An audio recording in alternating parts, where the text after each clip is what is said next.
د زړونو جنرال خوشحال سادات بیا راغی، نوې دنده به یې سوي او خلک څه وایي. ګرانو لیدونکو السلام علیکم.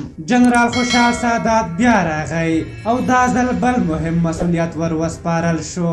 جنرال خوشحال سادات د کورنیو چارو وزارت د عامه محافظت د تصدۍ معین وټاکل شو.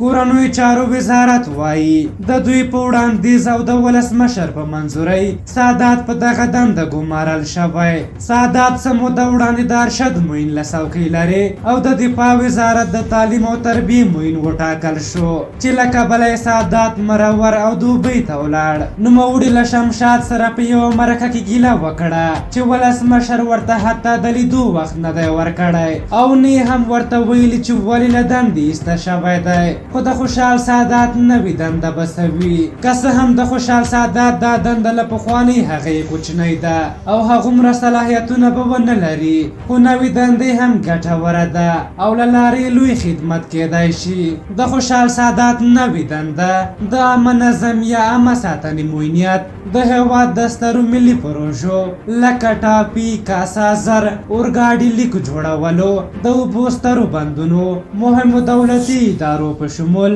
او غیر دولتي ادارو یعنی مؤسساتو، خصوصي سکتور، بانکونو او نورو ټولګټو پروژو امنیت به په دغه معینیت پورې اړه ولري. او داسې هم ویل کیږي چې شاید رجال برجسته هم په همدې تصدۍ پورې ونښلول شي. یعنی دا هم پوره مسؤلیت او لویه دنده ده. په هر حال اوس به د خوشحال سادات په هکله لنډ معلومات درکړو.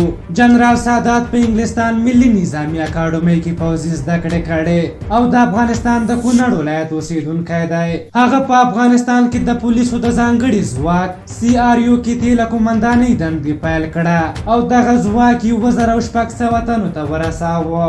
نوموړي تیر کال په کابل کې د مسعود د تلین په ورځ د هغه ټوپکیانو پلویانو په ځپلو سیاسي دښمنان زیات کړل او لومړی نیوکه پرې اجرایي رئیس وکړه. خوشحال سادات په سیاسیونو کې په بچی فلم او د بهرنیو ځواکونو ترمنځ د طالبانو ښکاري او نظامي سکالر مشهور و.